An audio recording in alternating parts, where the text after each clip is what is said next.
Yanzu aka samu rahoto cewa Sheikh Isa Alfantami ya fito ya bayyana cewa jam'iyyar PDP lokacin da suke mulki a ƙasa Najeriya lokacin ne aka yi walwala, aka samu kuɗi kuma mutane suka ji daɗi. Kada ku manta dai Sheikh Isa Alfantami a shekarun baya lokacin da Goodluck Jonathan yake mulki wato a matsayin shugaban ƙasa, lokacin ana fama da Boko Haram da tashe-tashen bom, ya kasance lokacin Sheikh Isa Alfantami ya caccaki jam'iyyar PDP har ya kai ya kawo ma wasu sun ce ya ma jam'iyyar alkunut wanda ya tsine ma fatin gabaki ɗaya. Sai ga shi kuma a shekara ta 2026 yanzu ya kasance lokacin da Sheikh Isa Alfantami yake neman takarar gwamna a jam'iyyar APC wanda bai samu daman tikiti ba, an ɗaga mishi hannu, hakan ya sa ya fita daga jam'iyyar, ya ki tsayawa ma a yi zaben fidda gwani a jam'iyyar APC, ya canja sheka. Yanzu kuma sai aka ganshi ya dawo jam'iyyar PDP, jam'iyyar da ya zaga a baya, ya caccake su a baya, ya mata alkunut a baya. Sai gashi kuma yanzu Sheikh Isa Alfantami saboda siyasa ya zo ya bayyana cewa jam'iyyar PDP ita ce jam'iyya nagartacciya, kuma ita ce jam'iyyar da ya kamata mutane su goya mata baya kawai din yana neman gwamna na jihar Gombe. Hakan ne ya fito ya bayyana a cikin al'umma lokacin da ake gabatar da wani babban taro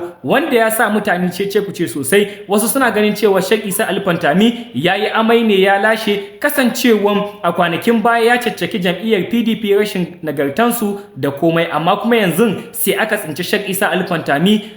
kwatsam a cikin jam'iyyar PDP. Wasu suna ganin cewa lallai Sheikh Isa Alfantami dalilin koma jam'iyyar, kuma dalilin da yasa yanzu yake yaban jam'iyyar saboda wato ainihin yana son mulki ne na jihar Gombe, wato a matsayin gwamna ya rufe mishi ido son mulki, dalilin da yasa kenan har ya zo yanzu yayi amai ya lashe. Wasu kuma suna ganin cewa a'a yanzu akwai gyararraki ne da aka yi a jam'iyya wanda yasa Sheikh Isa Alfantami ya fito ya bayyana cewa yanzu jam'iyyar ta gyaru. Wasu kuma suna ganin cewa a'a Sheikh Isa Alfantami bai kamata a ce yayi amai ya lashe ba a kwanakin baya caccaki jam'iyyar, yanzu kuma ya fito ya nuna wa mutane cewa jam'iyyar ita ce nagartaccen jam'iyya wanda ya kamata a ce kowa ya shiga. Shin kuna ganin cewa Sheikh Isa Alfantami yayi amai ya lashe kuma bai kamata a ce ya zo ya bi jam'iyyar PDP ba? Ko kuma kuna ganin cewa abin da Sheikh Isa Alfantami ya faɗa gaskiya ne na cewa jam'iyyar PDP lokacin da take mulki an fi samun walwala da jin daɗi da kuma wato ainihin samun kuɗi? Menene ra'ayinku? Shin kuna ganin cewa Sheikh Isa Alfantami yayi daidai ko kuma bai yi daidai ba?